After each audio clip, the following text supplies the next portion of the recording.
الحمد لله وكفى وسلام على عباده الذين اصطفى خصوصا على أفضلهم وخاتم النبيين محمد الأمين وعلى آله وصحبه أجمعين.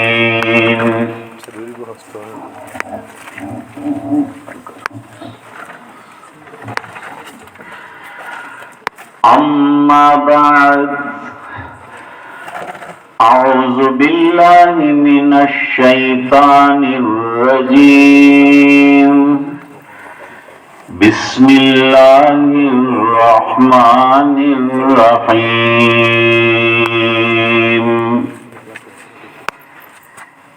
إنا نحن نزلنا الذكر وإنا له لحافظون. صدق الله العظيم. اللهم صل على سيدنا محمد وعلى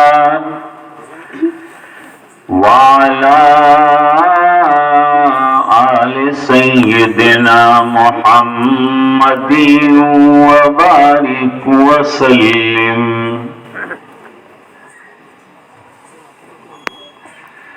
بزرگوں اور دوستوں، پردہ نشین دینی مائیں اور بہنیں،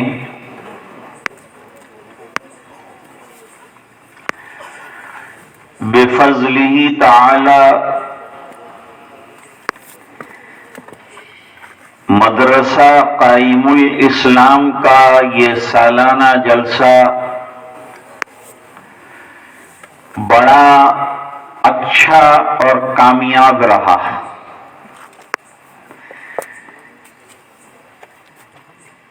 اس کو کامیابی کے ساتھ پیش کرنے کے لیے جن اساتذہ کرام نے محنتیں کی ہیں، اللہ تعالیٰ ان کو جزائے خیر عطا فرمائے. اور ذمہ دار حضرات جو پوری توجہ اور تندہی سے مدرسے کی طرف متوجہ ہیں، لڑکیوں کا، لڑکوں کا ہاسٹل، مدرسے کا نظام بہتر طریقے پر چلا رہے ہیں، اور جو حضرات ان کو دامے درمے سکونے قدمے تعاون کر رہے ہیں، اللہ تعالیٰ ان تمام حضرات کو جزائے خیر عطا فرمائے.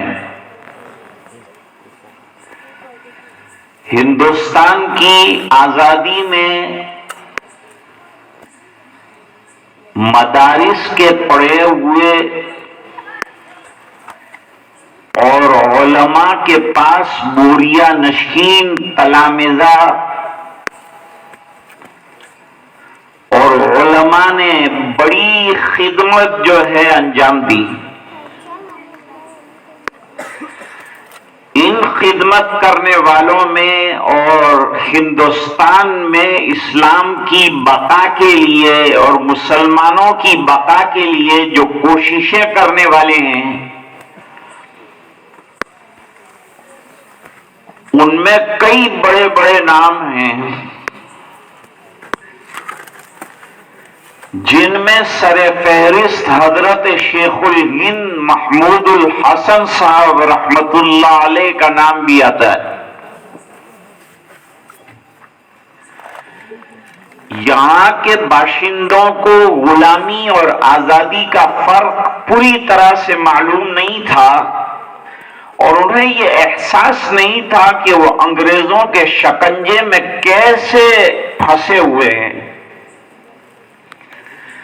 اور غلامی کتنی خطرناک چیز ہوتی ہے. یہ اسلام کی تعلیمات ہے کہ جو انسان کو صرف اللہ کا غلام بنا کر پوری دنیا میں آزاد رکھنا چاہتا ہے. مسلمان دنیا میں صرف اللہ کا اور اس کے رسول کے احکام کا غلام ہے، باقی اور کوئی غلامی نہیں ہے. لیکن جب انسان اللہ اور اس کے رسول کی غلامی کو چھوڑ دیتا ہے اور اتباع کو چھوڑ دیتا ہے تو پوری دنیا کا غلام بن جاتا ہے. یہی کچھ شکل ہندوستان میں بھی پیش آئی. علماء نے پہلے تو عوام کو اور خاص طور سے مسلمانوں کو بیدار کیا کہ یہ غلامی کے شکنجے سے نکلنے کے لیے قربانیاں دینی پڑے گی اور مجاہدات کرنے پڑیں گے، محنتیں کرنی پڑیں گی.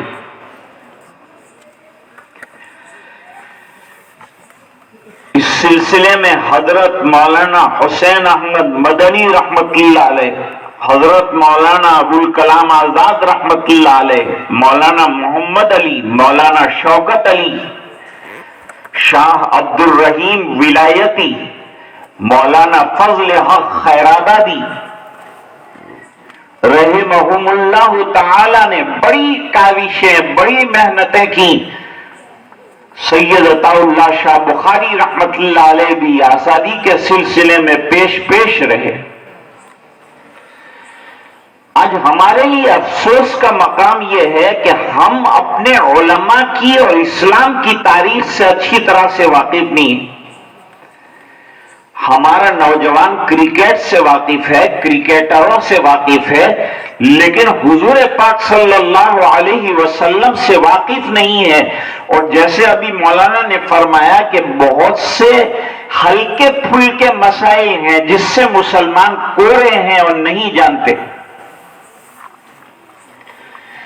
جیسے کہ اس سلسلے کی ایک اہم کڑی کے طور پر 2 بچوں نے تجہیز اور تکفین کیسے کی جاتی ہے، مسلمان کو کفنایا کیسے جاتا ہے، دفنایا کیسے جاتا ہے، اس سے آگاہ کیا اور یہ بتایا کہ مدرسے میں کتنی ضروری تعلیم دی جاتی ہے جس سے ہم لوگ ناواقف ہیں.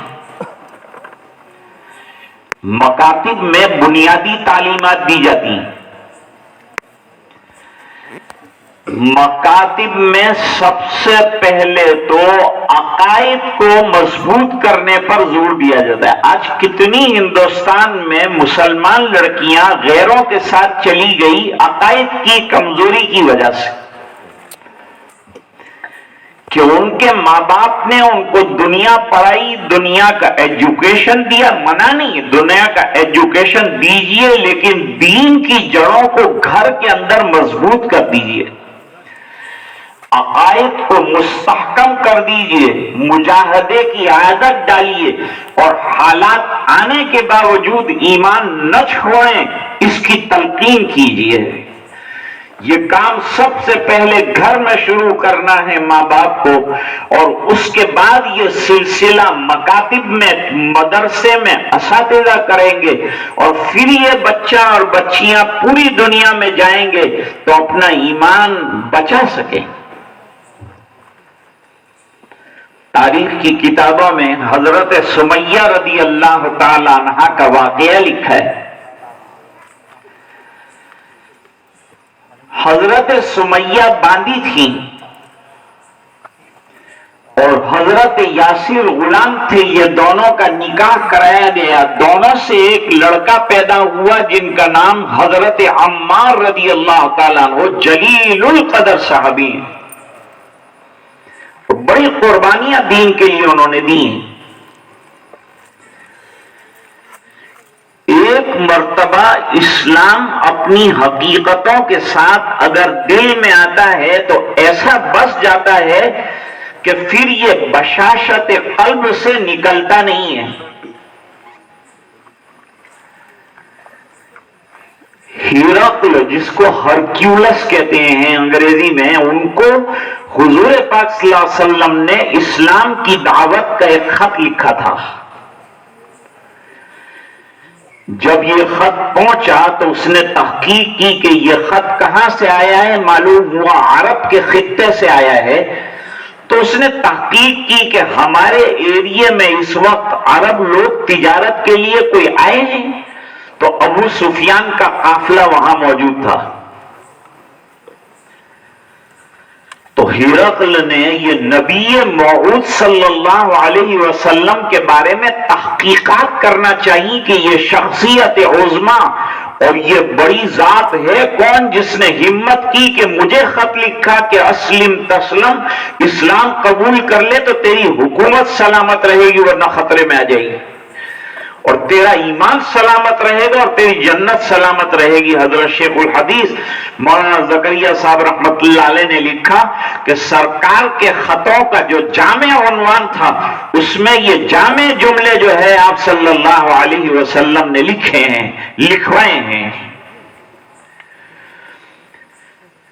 ہرقل جو ہے اپنی کتاب کا بڑا ماہر تھا، انجیل سے بہت اچھی طرح واقف تھا، اور وہ نجومی بھی تھا، اور اس کے پاس اپنے مذہب کا بڑا نالج تھا، اور اس کے پاس بڑے بڑے پادری جو ہے وہ جمع رہتے تھے۔ ہرقل نے ایمان قبول کرنے سے پہلے، ایمان تو قبول نہیں کیا اس نے، لیکن یہ جو دعوتی خط آیا تھا جنہوں نے بھیجا تھا اس کے بارے میں تحقیق کرنے کے لیے ابو سفیان کے قافلے کو اپنے سامنے بلایا، اور حدیث بخاری میں ہے کہ تقریباً 10 یا 11 سوال ان کے سامنے بڑے علمی رکھے۔ ان سوالات میں سے ایک سوال اس نے یہ کیا کہ جو لوگ حضور پاک صلی اللہ علیہ وسلم پر ایمان لے آتے ہیں کیا وہ ایمان چھوڑ کر مرتد ہو جاتے ہیں، واپس دین سے ہٹ جاتے ہیں، چلے جاتے ہیں؟ ابو سفیان جھوٹ بولنا چاہتے تھے تو بھی بول نہیں سکے، اور انہوں نے کہا کہ نہیں، میں نے نہیں دیکھا کہ جو ایمان قبول کرتا ہے وہ کبھی مرتد ہوتا ہے۔ ہرقل نے کہا کہ میرے مطالعے میں جو کتاب آئی ہے اس کے مطابق اگر میں فیصلہ کروں تو میں کہہ سکتا ہوں کہ ایمان جب دل کی بشاشتوں کے اندر آ جاتا ہے تو پھر نکلتا نہیں ہے یہاں تک کہ دامن مصطفیٰ تھامنے والے کی جان نکل جائے۔ وہ جان دے گا لیکن ایمان ہرگز نہیں دے گا۔ حضرت سمیہ باندھی تھی لیکن اللہ نے دولت ایمان بہت بڑی نعمت ہے اور بہت بڑی دولت ہے جو اللہ تعالیٰ نے ہمیں عطا فرمائی ہے، اور اس پر ہم جتنا اللہ کا شکر بجا لائیں کم ہے کہ دنیا کے کروڑ انسانوں میں سے اللہ تعالیٰ نے جنت کے لیے اور اپنی رضامندی کے لیے اور اپنے دین پر عمل کرنے کے لیے ہم جیسے کمزوروں کو منتخب فرمایا ہے۔ سمیہ کا ایمان کتنا مضبوط ہے، ہر وقت مارا جاتا ہے، پیٹا جاتا ہے، ابو جہل ابو لہب زد و کوب کرتے ہیں چونکہ یہ بیچارے ان کے دست نگر ہیں، ان کے انڈر میں، اس لیے جب چاہتے ہیں مار لیتے ہیں۔ حضرت بلال رضی اللہ تعالیٰ عنہ کا واقعہ نہیں پڑا، کتنا مارتے تھے بری طرح سے، پتھروں پر لٹا دیتے تھے، زنجیروں سے گھسیٹتے تھے، سینے پر چٹان رکھ دیتے تھے، ایمان چھوڑنے کے لیے زبردستی کرتے تھے، لیکن ایمان ایسا حضور پاک صلی اللہ علیہ وسلم کے اوپر آیا ہوا تھا اور ایسا بشاشت قلب کے اندر داخل ہوا تھا کہ مرنے کو پسند کیا لیکن احد احد کہنے کے علاوہ کسی چیز کو منظور نہیں کیا۔ آج بھی ہو جائے گر ابراہیم سا ایما پیدا، آگ کر سکتی ہے انداز گلستہ پیدا۔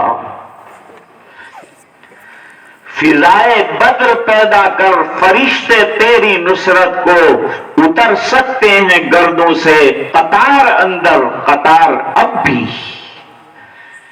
ابھی بھی اللہ تعالیٰ کا مدد کا سلسلہ بند نہیں ہوا ہے. ہم روئیں، اللہ سے مانگیں، نمازوں کی پابندی کریں، پردہ حجاب کا نظام رکھیں، گھر کا ماحول دینی بنائیں، جس کے لیے اللہ تعالیٰ نے قرآن کریم میں حکم فرمایا ہے. ارشاد ربانی ہے، یا ایھا الذین آمنوا قوا انفسکم واہلیکم نارا.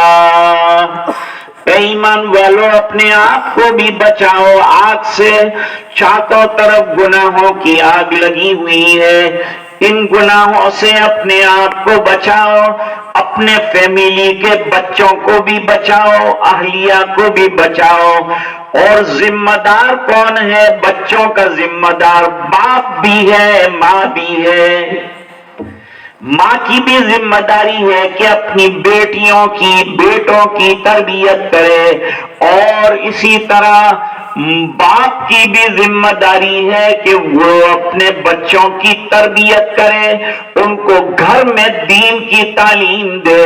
اور گھر میں دین کی تعلیم اسی وقت ماں باپ دے سکتے ہیں جب ان کے پاس دین کی دولت موجود ہو، علم دین سے پوری طرح واقف ہوں. تو پھر وہ اپنے بچے کو دین کی تعلیم بھی دیں گے اور دین کی تعلیم کے مراکز میں بھیجنے کی فکر بھی کریں گے.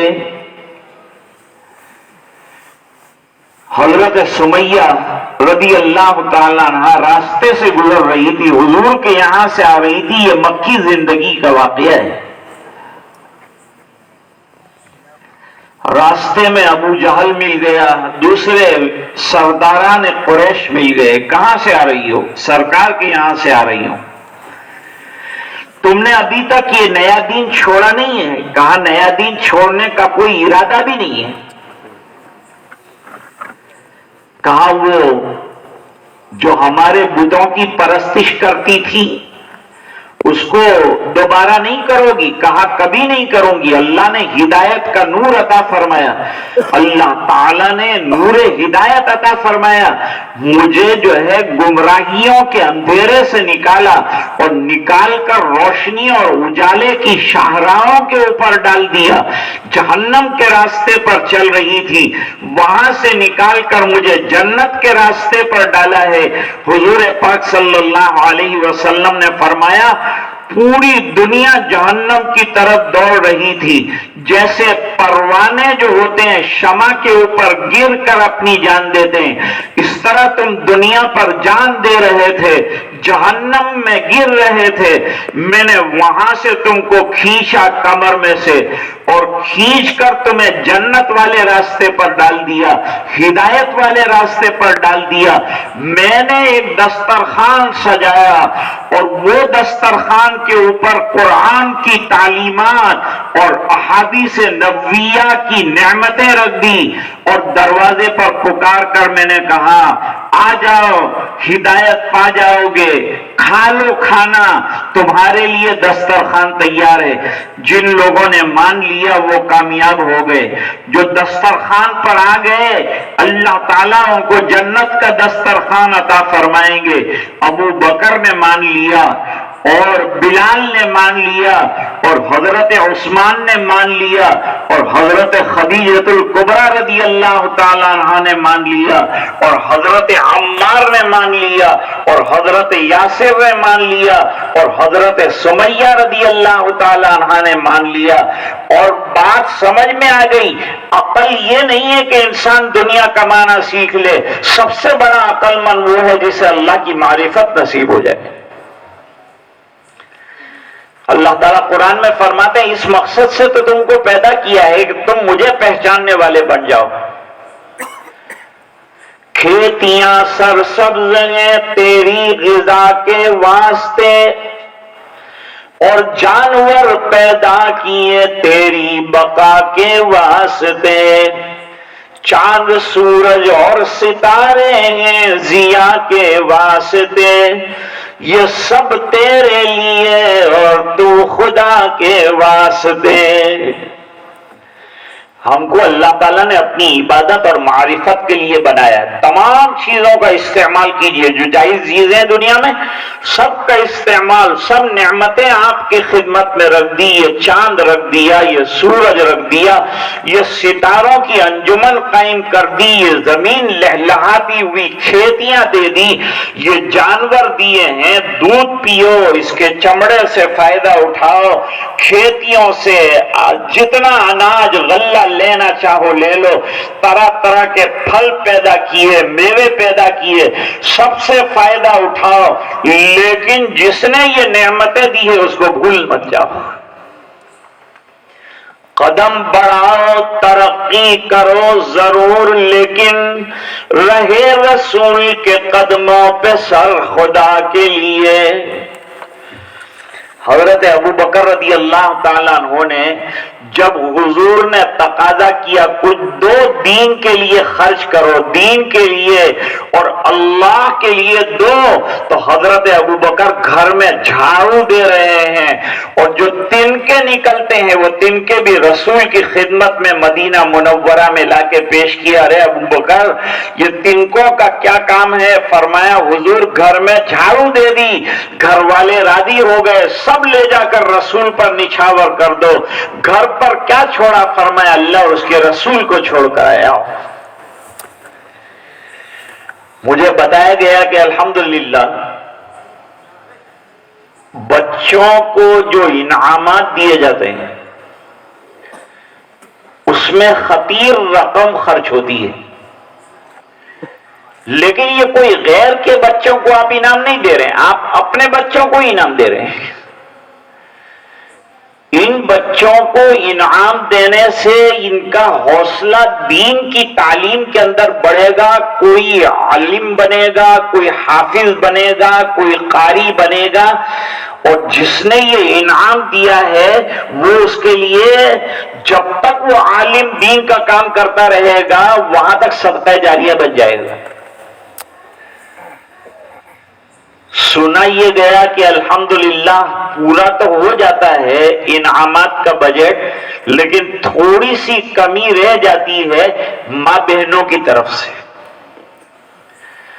اب اللہ تعالیٰ نے ماں بہنوں کو اللہ کے راستے میں دینے کا بڑا جذبہ عطا فرمایا. حضرت عائشہ رضی اللہ تعالیٰ عنہ کے پاس حضرت عبداللہ ابن زبیر رضی اللہ تعالیٰ عنہ بہت بڑا گنجینہ بھیجتے تھے، سالانہ وظیفہ بہت بڑا بھیجتے تھے. لیکن حضرت عائشہ کے پاس جب وہ گنجینہ آتا تھا تو شام کو افطار کرنے سے پہلے وہ سب خزانہ غریبوں پر لٹا دیتے تھے، دین پر لٹا دیتی تھی حضرت عائشہ.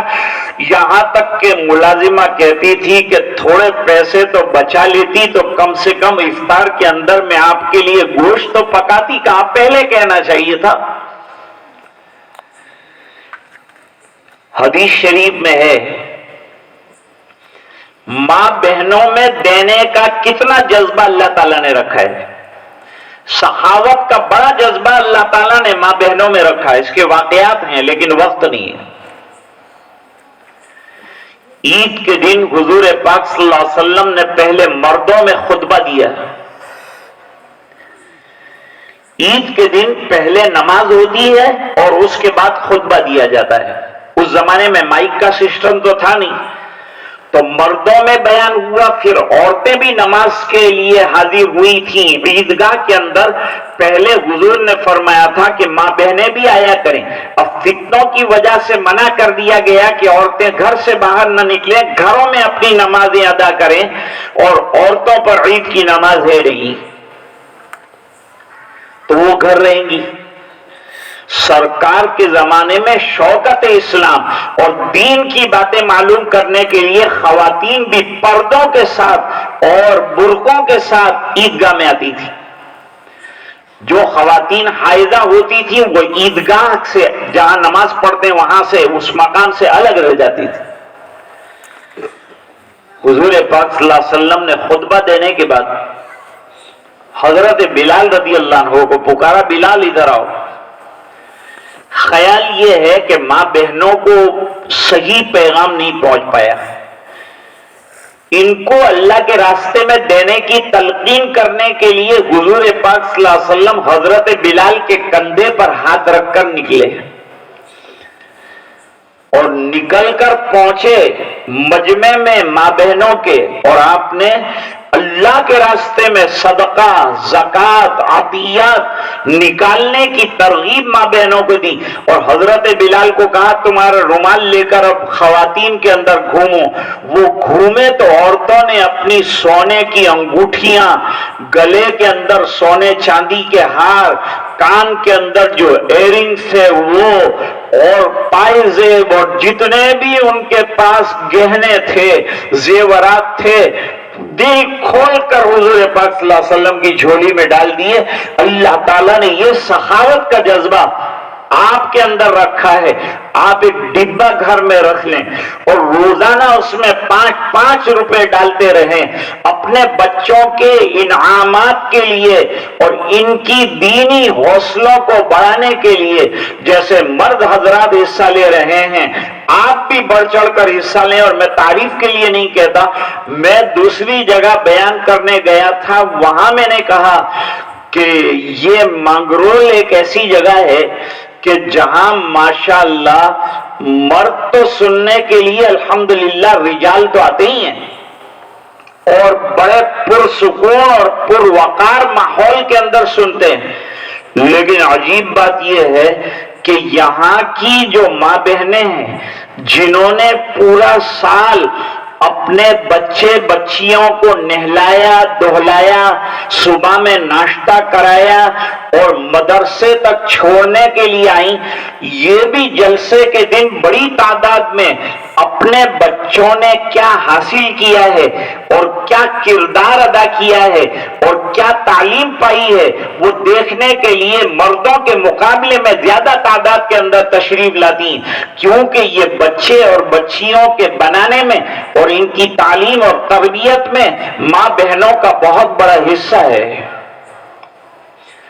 حدیث شریف میں ماں باپ دونوں کو ذمہ دار گردانا گیا ہے۔ فرمایا لا کلکم راعٍ وکلکم مسئول عن رعیتہ۔ حضور پاک صلی اللہ علیہ وسلم نے فرمایا تم میں سے ہر ماں باپ جو ہے اپنے انڈر میں جو بچے ہیں ان کا ذمہ دار ہے، رسپانسیبل ہے، اور اس سے اولاد کے بارے میں پوچھا جائے گا۔ آج ہم لوگ یہ فکر کرتے ہیں کہ ہم مر جائیں گے تو ہماری اولاد کا دنیا کا کیا بنے گا۔ حضور نے ہم کو سکھایا کہ ہمیں یہ فکر کرنی ہے کہ ہماری اولاد مرنے کے بعد کیا بنے گی، کہاں جائے گی، جنت میں جائے گی کہ جہنم میں جائے گی، اس کی فکر دوسرے بعد میں کریں گے، پہلے ماں باپ کو کرنی ہے یہ فکر۔ رزق کا دینے والا اللہ ہے، دین کی تعلیم روزی کے لیے نہیں دینی ہے، جنت کے لیے دینی ہے کہ یہ بچہ جنت کے لائق بن جائے۔ انشاءاللہ جب جنت کے لائق بنے گا تو اللہ دنیا کے بھی لائق بنا دیں گے۔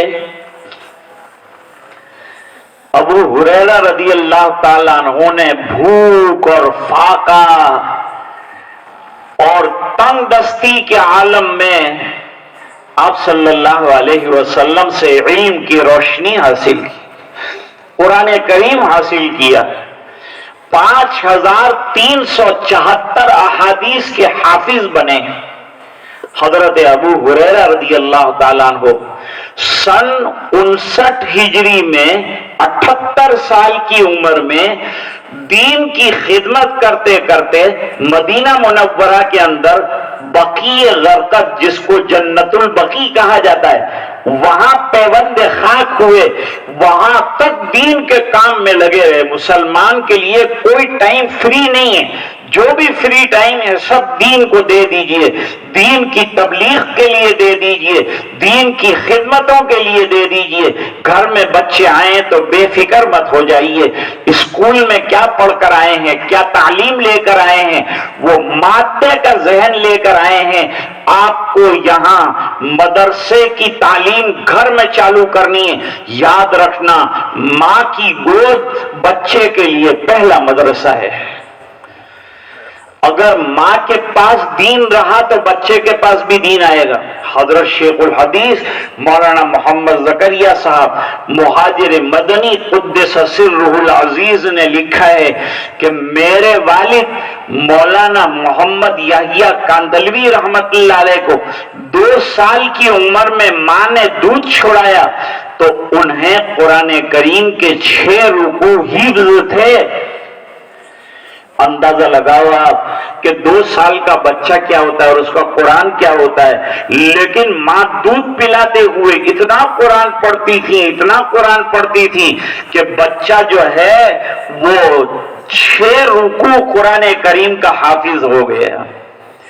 قطب الدین بختیار کاکی رحمت اللہ علیہ کو خواجہ حمید الدین ناگوری رحمت اللہ علیہ کے پاس پڑھنے کے لیے بٹھایا تو انہوں نے مچل کر کہا کہ استاد محترم سبق شروع کرائیے، لیکن ماں کے پیٹ سے 18 پارے یاد کر کے آیا ہوں.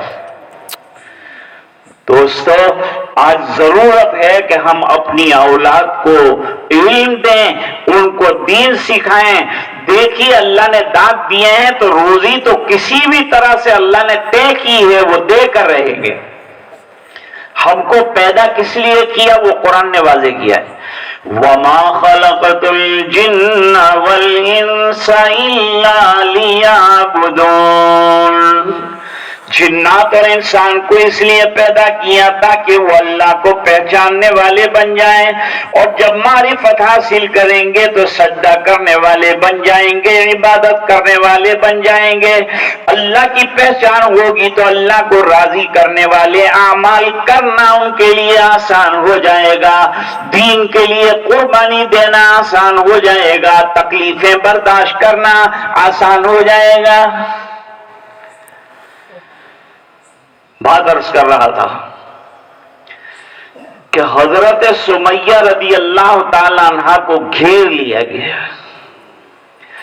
ابو جہل نے ضد کی کہ تو پرانے دین پر آ جا. انکار کرنے پر برچھا مارا ایک نازک جگہ پر، جس کی وجہ سے خون کا فوارہ نکل آیا اور تڑپنے لگی. حضرت سمیہ رضی اللہ تعالیٰ عنہ نازک اندام خاتون ہے، تڑپ کر زمین پر گر گئی، خون کی ندی بہ رہی ہے. روتے ہوئے کہا جلدی میرے بیٹے عمار کو بلاؤ، جلدی میرے بیٹے عمار کو بلاؤ.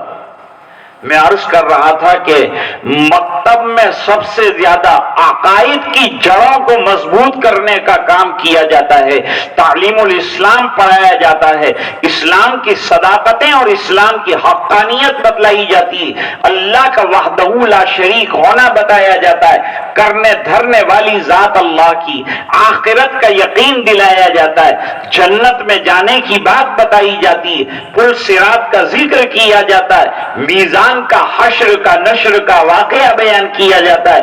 یہ بچوں کے ذہن میں بچپن سے بیٹھ جائے گا، کالج جائیں گے تب بھی انشاءاللہ اسے فالج نہیں ہوگا. دین اس کا مضبوط رہے گا، اور دین کو بچپن ہی سے اور گہوارے سے مضبوط کرنا ہے. اس لیے فرمایا کہ ماں اپنے بچے کو اگر بولنا سکھا رہی ہے تو اللہ بولنا سکھائے. اگر اللہ نہیں بولے گا اور پہلی مرتبہ اگر اس کی زبان سے اللہ نکل گیا تو اللہ تعالیٰ فرشتوں سے فرماتے ہیں جن ماں باپ کا یہ بچہ ہے ان کے تمام گناہوں کو معاف کر دو، اس بنا پر کہ اس کے لال نے آج میرا نام لیا ہے. لوگ دوڑے، حضرت سمیہ رضی اللہ تعالی عنہ کے بیٹے حضرت عمار کو بلا کر لائے.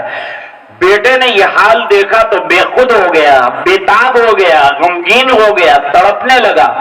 لیکن چاروں طرف جو ہے بھالے ہیں، نیزے ہیں، تلواریں ہیں، سنگینے ہیں. اس بنا پر بیٹا بے بس ہے، ماں کو گود میں لے لیا، سر گود میں رکھا. ماں تو دنیا سے جانے کے حال پر آ گئی ہے، آخری وقت چل رہا ہے، تو نے مجھے یاد کیا، میں تیری کیا خدمت کر سکتا ہوں، میں تجھے کس طرح سے پنپا سکتا ہوں، میں کیا تیرا علاج کر سکتا ہوں. میری بے بسی کو میری ماں تو جانتی ہے. سینے سے لگا رہے ہیں، ماں کے خون کو صاف کر رہے ہیں. ماں تیری تمنا کیا ہے کہہ دے تاکہ میں تیری تمنا پوری کر دوں۔ ماں نے کہا یہ بہتا ہوا خون دیکھ رہا ہے بیٹا میرا، میں جا رہی ہوں دنیا سے، تو دیکھ رہا ہے؟ کہا جی برابر دیکھ رہا ہوں ماں، لیکن آپ کہنا کیا چاہتی ہیں؟ کہا میرے جانے کے بعد مجھ سے زیادہ تیرا خون بہایا جائے گا، تجھے ایمان سے ہٹانے کی کوششیں کی جائے گی، تیرے عقیدے کی جڑوں کو ہلایا جائے گا، آزمائشیں آئیں گی، طرح طرح کی مصیبت آئے گی، لیکن میں تجھے قسم دیتی ہوں کہ تو دین پر قائم رہنا اور دامن محمد عربی محمد مصطفیٰ صلی اللہ علیہ وسلم مت چھوڑنا، چاہے یہ خون کی ندیاں بہہ جائے، تاکہ تیری ملاقات کل آخرت میں جب ہو تو بھی ایمان پر ہو، میں بھی ایمان پر ہوں۔ تو حضرت شیخ الہند رحمت اللہ علیہ نے قید خانے کے اندر غور کیا کہ مسلمانوں کی پستی کی اصلی وجہ کیا ہے۔ یہ غور کرنے کے بعد آپ نے علماء کے درمیان بیان دیا، اور بیان میں یہ بات بتائی کہ اگر چاہتے ہیں ہندوستان کے مسلمان کہ اسلام کے ساتھ اور ایمان کی بقا کے ساتھ اور اپنی نسلوں کے ایمان کی حفاظت کے ساتھ رہیں، تو ان کو مکتب کے جال گاؤں گاؤں میں، گلی گلی میں، محلے محلے میں قائم کرنے پڑیں گے، اور بچوں کو قرآن کریم کی بہترین تعلیم جو ہے اس سے وابستہ کرنا پڑے گا۔ آج بفضل ہی تعالی چھوٹے چھوٹے گاؤں میں، گجرات کے علاقوں میں چلے جائیے، بفضل ہی تعالی یہ مکاتب کے جال پھیلے ہوئے ہیں، جس کی برکت سے ہمارے بچے نمازی بن رہے ہیں، دیندار بن رہے ہیں، دین میں بھی ترقی کر رہے ہیں، اور دنیا کے ایجوکیشن میں بھی آگے بڑھ رہے ہیں۔ اسلام دنیا کے ایجوکیشن کو منع نہیں کرتا۔ علماء نے لکھا کہ جس تعلیم سے انسانیت کا فائدہ ہوتا ہو وہ تعلیم حاصل کیجیے، منع نہیں، لیکن عقائد پر زد نہیں پڑنی چاہیے، عقیدے مستحکم رہنے چاہیے۔ اس کو چھیڑنے والا چھیڑے، اس کے ساتھ مقابلہ کرنا پڑے گا، اور اپنے عقیدے کو مستحکم اور مضبوط رکھنا پڑے گا۔ عقائدوں کا استحکام یہ مکاتب کے اندر سکھایا جاتا ہے، یہی بات مدارس کے اندر بتائی جاتی ہے، اور یہی مدارس کے فضلاء پھر ہمارے چھوٹے بچوں کو پڑھاتے ہیں۔ مدرسہ کیا ہے؟ ایک نورانی فیکٹری ہے۔ آپ کا بچہ یہاں جڑا، یہاں سے نکلنے والا نور آپ کے گھر میں پہنچ جائے گا۔ جس گھر کا بچہ مدرسے میں آ رہا ہے وہ مدرسے کا نور لے کر جا رہا ہے، وہ مدرسے کی عظمت لے کر جا رہا ہے، وہ ایمان کی حلاوت اور چاشنی اور شیرینی اور مٹھاس لے کر جا رہا ہے، اور انشاءاللہ مرتے دم تک یہ کام آئے گا۔ یہ اپنے والدین کے لیے ایصال ثواب کرنے والا بنے گا، قرآن کریم پڑھ کر بخشنے والا بنے گا، یہ نماز کے بعد اپنے ماں باپ جو دنیا سے چلے گئے ہوں گے ان کے لیے ہاتھ اٹھانے والا بنے گا۔ اللہ تعالیٰ آپ کے اجلاس کو قبول فرمائے اور ہمیں دین پر مستحکم رکھے، دائم اور قائم رکھے۔ جو حضرات اس میں محنت کر رہے ہیں اللہ تعالیٰ ان کو جزائے خیر عطا فرمائے، اور مدرسوں کو جہاں جہاں سچے عقائد اور حقیقی عقیدوں کے ساتھ جو ادارے چلائے جا رہے ہیں ان تمام اداروں کو اللہ تعالیٰ بقائے دائمی عطا فرمائے، اور معاونین کو دارین میں بہترین بدلے عطا فرمائے۔ انہی گزارشات پر آج کی بات کو ختم کرتے ہیں۔ وآخر دعوانا ان الحمد للہ رب العالمین۔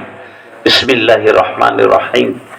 اللہم لک الحمد کلہ ولک الملک کلہ ولک الشکر کلہ وإلیک یرجع الامر کلہ علانیتہ وسرہ۔ اللہم صلی علی سیدنا محمد کلما ذکرہ الذاکرون وکلما غفل عن ذکرہ الغافلون۔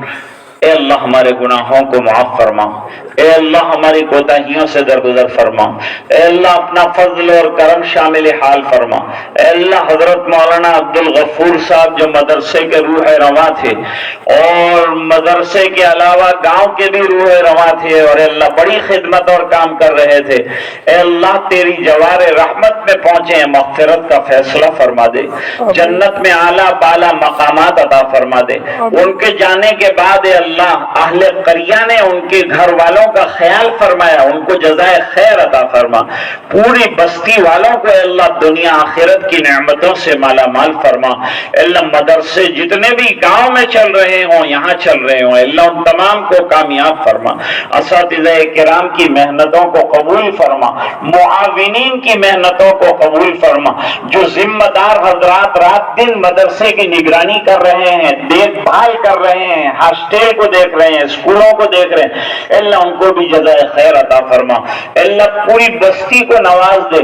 جو حضرات اللہ کورونا کے موقع پر ان کا وقت آ چکا تھا اور دنیا سے گئے ہیں، جن کے نام لیے گئے، اللہ ان تمام کی مغفرت فرما۔ دنیا میں 250 سے زیادہ علماء چلے گئے، اللہ ان تمام کی بھرپور مغفرت فرما، علیین میں بہترین مقام عطا فرما۔ اللہ ہم سب کو ایمان کے ساتھ باقی فرما، عقائد کی مضبوطی عطا فرما۔ اللہ ہماری نسلوں میں دین کی بقا کی ہمیں فکر عطا فرما۔ اللہ ہمارے بچے دنیا سے جانے کے بعد آخرت میں کس کام کے بنیں گے، اللہ اس کی فکریں ہمیں ابھی سے عطا فرما دے۔ اے الہ العالمین، یہ جمع ہونے کو قبول فرما، ماں بہنوں کا جمع ہونا قبول فرما، بھائیوں کا جمع ہونا قبول فرما، دین کی اور مدرسے کی محبت میں یہاں تک پیدل آنا قبول فرما، اور اے اللہ ہمیں دین سے عشق و محبت عطا فرما۔ حضور پاک صلی اللہ علیہ وسلم کی سچی اتباع نصیب فرما، اپنی رضائے دائمی عطا فرما۔ اے اللہ پورے مجمع کی مغفرت فرما، ماں بہنوں کی مغفرت فرما، اے اللہ امت کے ایک ایک فرد کی مغفرت فرما۔ اے اللہ آج کے ہمارے اس اجلاس کو قبول فرما، اس کی لغزشوں کو درگزر فرما۔ اے اللہ پوری تندہی کے ساتھ ہمیں دین کی خدمت کے لیے قبول فرما۔ اے اللہ یہ دعائیں اپنے فضل و کرم حبیب پاک صلی اللہ علیہ وسلم کی برکت سے منظور فرما، برحمتک یا ارحم الراحمین۔ اب ملاقات آج کل حالات کے اعتبار سے ذرا دشوار ہوتی ہے، اس بنا پر میں سلام کر دیتا ہوں مصافحے کی جگہ، آپ جواب دے دیں، اس کو مصافحہ سمجھ لیں تو آپ کی بڑی عنایت ہوگی۔ السلام علیکم ورحمۃ اللہ وبرکاتہ۔